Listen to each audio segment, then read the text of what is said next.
Hello my friends and welcome. I want to start this video from the good news from the front lines. I want to show that nothing is over yet, even though Ukraine doesn't have lots of the resources right now and Russia continue their attacks all across the front lines, but still Ukraine is able to liberate some of the ground. Let's go for example near to Bakhmut, to Klishchiivka, where Russia advanced recently, but Ukraine is able to propel forward. It's a miracle, my friends. How is it happening? It was yesterday and it is today, the expansion of the gray area, but still our guys are on assault mission in this sector. Before, around 5 days ago, Ukraine was able to break through the Russian defense and now went across this river and those lakes line and now attacking forward. Good news. 3rd Assault Brigade is really performing awesome job on the south from the Bakhmut city. At the same moment, Russia has the attack vector directly to this place, so here is the heavy fight ongoing, but still Ukraine has the initiative near to Klishchiivka, and we are not speaking about the possible Russian encirclement of the settlement. It is very hard for them to perform this mission. The current situation on the front lines is not profitable for Russia too, because they have to disperse their forces all around the front lines. They have multiple of the attack vectors. They're searching for the weak spot, mostly concentrating their forces near to Avdiivka, so in this sector, but also they have attack attempts near to Kupiansk, close to Bakhmut, also over here. They also try to attack Vuhledar and obviously the Kherson Oblast. And that brings Russian supplies to chaos. They're not good in supplies, really, but now they have to provide all of them to the different parts of this huge area. However, we know that the main objective of the Russian army for now is Avdiivka. We're gonna go to it a little later. Now let's speak about one more success of Ukrainian army. It happened today at the border between Kharkiv and Luhansk Oblast near to Novodinev village. So let's check out the timeline. It was yesterday and it is today, just a light move from Ukrainian side, but still our guys are able to advance. Awesome news for Ukrainian army. The military analytic Mayakovsk 73 also confirms that advancement of Ukrainian army. Russia tries to counteract using their artillery systems together with drones, the most popular dude in this war. You see how terrain is interesting in this place? Let's go to the 3D map. I want to show you the vector of Ukrainian advancement, so it is like this for now. We don't have the latest update from the 3D map. They're usually late with everything, so Ukraine advanced somewhere in this area. And now let's zoom in to show, I want to show you the terrain in this place. So Ukraine actually used this hill, the higher ground, to advance forward. Judging from terrain perspective, Ukraine obviously has the advantage over the Russian side. The Ukrainian army might put some of the mortars in this place to attack the Russian positions across this small tiny river, but it goes to quite big lakes. Alright, now let's go for the Russian advancement. The only place where they advanced today from all of the front lines is in their usual direction in Avdiivka. So they expanded this area. Let me show you in this mode. So I guess here is just better to see this supply road, and from what I can say, the gray area is already touching this road. Let's go to the timeline to show the Russian advancement. It was yesterday and it is today. So they are effective with this assault vector. Fortunately for Ukrainian side, they already cut this railroad and soon they're gonna cut this usual supply road for Ukrainian army.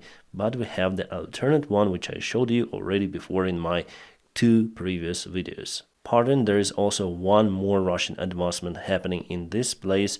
So it was yesterday and it is today. Unfortunately, this area is very small. Let's measure the distance. 700 meters or half a mile distance. It's time for Ukraine to leave this area for sure. And now indeed Russia has the chance to encircle Ukrainian army in this place, because as I said to you, this area is very short. It's time to get out. Probably our forces are still located in this small settlement and over here in Dacha, and they'll be evacuated soon. I think that in maximum 2 days Russia will be able to gain control over this area. Yet speaking about the Russian advancement towards Avdiivka city center from this side and from this side in their attempt to encircle our forces over here, Well, it's early to say. Again, it's just a matter of time that Russia will take full control over Avdiivka town, and the last part where the fights will ongo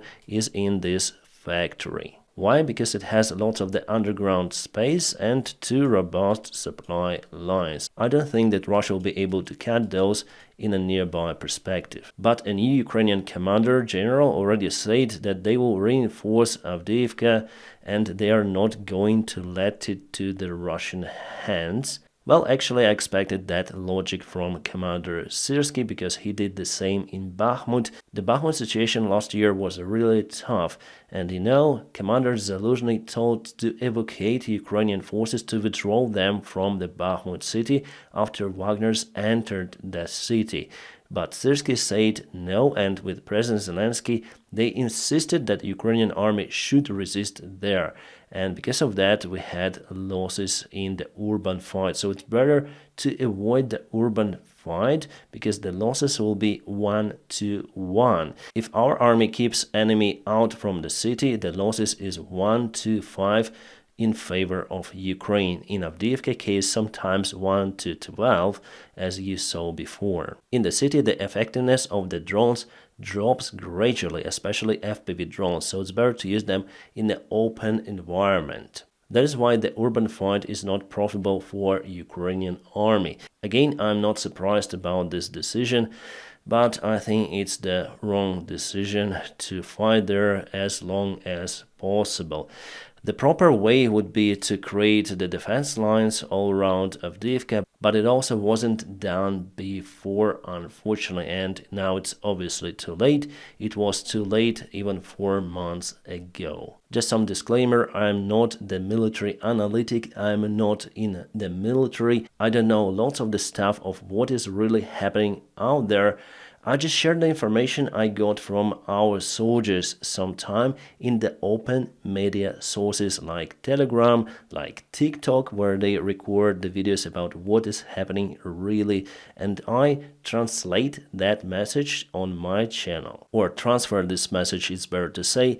Yes, somehow TikTok is very popular among Ukrainian warriors. They record lots of the stuff on TikTok, that's why I also watch TikTok sometimes. This is the prediction from the Mayakovsk 73. He says that Russia will attack the factory right away, also the city center, and they'll try to encircle this place and obviously close their gloves over the eastern part of Avdiivka, and Ukraine would probably withdraw the forces by the time. Also, he shows the reliable supply line, one more, and Russia, as you can see, is concentrating on cutting it out from Ukraine. We'll see how it goes, but my prediction that factory will stay under Ukrainian control for quite a long time because it has some of the supply roads and basically it's hard to take it compared to the town itself. So in general, for the last day, Russia advanced in 3 of the directions.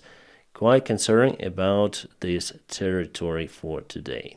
And here is the Russian tank. You may see a couple of the Russian soldiers. The tank was kaputted with the help of the FPV drone. Crew survived, leaving the place, but later on one more Russian tank was also targeted in this particular spot. So awesome job from Ukraine. The Deep State military map source also confirms that Russia uses trains as defense lines. They put 30-kilometer train in the area. That's almost 19 miles long train. Crazy. There are more than 2,100 carriages in that train and it creates defense line on its own. Because how would you pass this train? You need to destroy the part of it to break through the train, and usually the road is on uphill a little when it's being created, so quite a robust defense line and easy to use, but quite expensive at the same time. The Ukrainian army learned the lessons and started to dig the ground near to the Russian border and near to the border with Belarus, creating defense lines. Here are our guys protecting the skies, and yes, on 24th of February 2022, it was an easy thing for Russia to enter Ukraine from the territory of Belarus and their own territory. Those are archive videos, and here you can see Russians reaching Gostomel airport. But now we have defense lines all around the area, which is good. Even though Russia is constantly attacking in Avdiivka, but they're under constant fire from Ukrainian side as well. The Ukrainian army still resists in Krinky, Kherson Oblast, and it's very hard for our guys to evacuate the wounded soldiers under the constant Russian fire. Let me show you one of the videos. Here you can see Ukrainian boat with our wounded soldier, and they're all being evacuated from that part of the shore, and the boat went under the fire from the Russian side. You may see how close the shells are near to the boat. Probably Russia is using artillery or something like that, but boat successfully made it to Ukrainian side.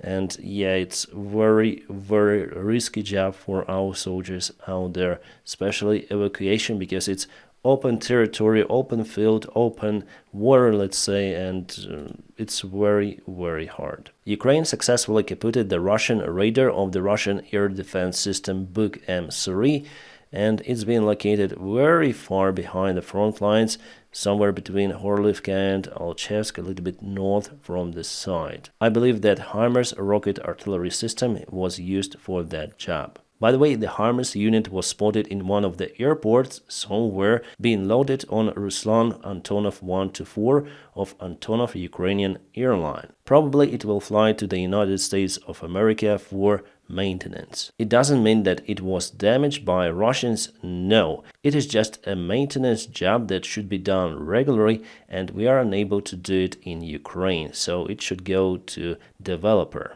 Meanwhile, Russia shows this Mad Max style. The old Soviet-made T-62 tanks are now fighting in the Russian army. They equipped with a grill and also with this plug in the front. Kind of interesting, and it looks very Mad Max. At the same time, Ukraine is also using some of the meshes to protect, for example, this artillery system Krab. Here we see M2 Bradley fighting vehicle, and it has some of the damages to the side. Probably Russia used artillery or maybe anti-tank cumulative shell. I wonder if it really penetrated inside, but according to the comments down to the video, the Bradley is okay and it's just a minor damage. With the side armor, Bradleys are really robust. Let's go back to Starlink topic. So this is the Starlink that was working for the Russian side. It's been already confirmed by Ukrainian army. Ukrainian army kaputted it, but we have the confirmation that Russia definitely start to obtain the Starlink antennas while the third countries like United Arab Emirates. We have the message about it from our military intelligence, so from GUR. So what do they say? Yes, there have been recorded cases of Russians using the devices, Starlinks. This is starting to become systemic. Andrei Yusuf said, the speaker of GUR. And yesterday I already showed you this sticker. Hrupkoye means hrupka, fragile in Russian. In Ukrainian I was wrong, it's krihke. Not hrupke as I said yesterday, but it's krihke. 100% that those boxes were delivered to Russia. Meanwhile, Elon Musk himself says that a number of false news reports claim that SpaceX is selling Starlink terminals to Russia. This is false. To the best of our knowledge, no Starlinks have been sold directly or indirectly to Russia. Well, maybe Elon doesn't know, but you can buy Starlink antenna on the Russian website and activate it. The problem is that they are allowed to operate inside the Russian Federation and for now on occupied territories. Here he responds to the question, best of our knowledge, would Starlink not know if a terminal was activated in Russia? Starlink satellites will not close the link in Russia, that's what he says. They allow the units to operate in Russia. I know it myself because I have the Starlink antenna. I do not use it any longer because I have the good Wi-Fi at home. But as a backup, I still have Starlink, and Starlink knows the exact location of device. If you have a basic subscription and if you want to move Starlink from one place to another, Starlink will send you the message saying that you need to subscribe for a different option. It is like $25 more, something like that, to be able to maneuver your antenna in your area, which means that they know the location of their devices and they may block those devices, but they are not doing it. Plus, we have the confirmation from the Russian military bloggers. That's what they say. Translation to English: the enemy Starlink, so Ukrainian Starlink near Avdiivka, really doesn't seem to be working. There was a huge problem with the signal for Ukrainian Starlink. I told you about it in my last video. Baba Yaga have not been flying for about a week because it requires internet. Baba Yaga, it's the big drone that is able to drop lots of the mines at the same time. Our troops are really starting to use Starlink quite massively. Probably the auto-translate wasn't working correctly here. Already activated terminals arrive. Probably they were activated in other countries, delivered to Russia, but I know that Starlink knows the exact location, as I told you, of particular antenna. If you move it, they'll know it. And since every antenna is connected to its unique account, it's quite easy to block those accounts. In that case, all of those antennas would just become rubbish. But somehow Starlinks are working for the Russian side.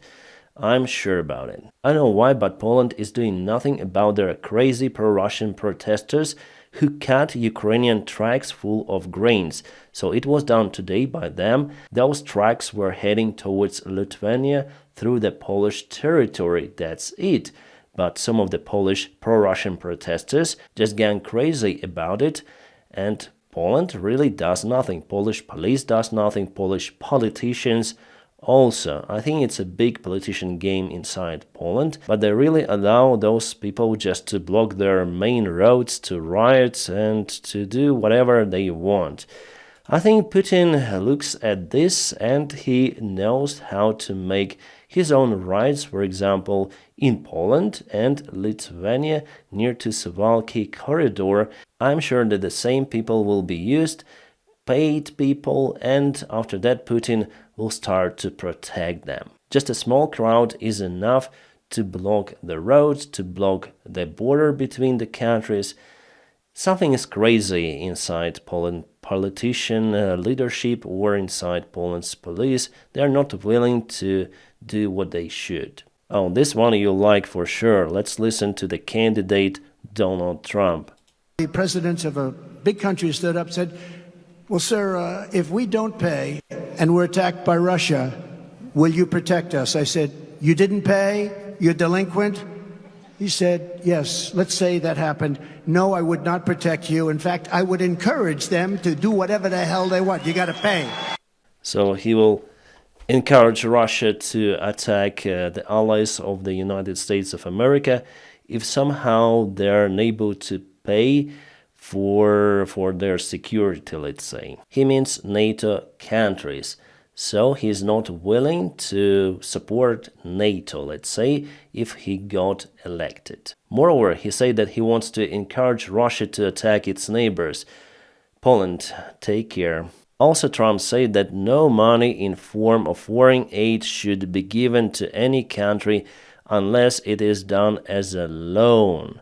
I think that he got the caps lock button jammed on his keyboard while he was writing his texts, so someone please send a new keyboard to Donald Trump. Well, normally in the internet community, people do not like to read what is written in the capital letters, and people who write like that are usually stupid. He wrote it because he wants the new bill for Ukrainian help and Israeli help to fail in Congress. But we have good news from Congress about the military support of Ukraine. It's been voted 67 to 27 for it in Congress at least, but it will go to the House of the Representatives soon. Hopefully it will be voted there as well. There are some tricks that Democrats may use for it to go through the House of Representatives, but we are not sure whether this military support for Ukraine will be voted or not. 50-50, guys. You know, I'm not often on Twitter. I have the account there and sometimes I check the news, but it seems like this platform went very terribly wrong. And you know, people like, for example, this guy, American with the fish, they do support the Russian narratives. And for example, here he says, "To you, Ukraine, bank closed. I told you, no free shit here, go home." So this picture probably is for Ukraine. I don't know what are they saying, but lots and lots of the Russian narratives are spread around this platform. Yeah, some of the pro-Ukrainian stuff as well, but mostly pro-Russian stuff, like this one, for example. Ukraine has no history, and you know why? Because Ukraine has always been Russia.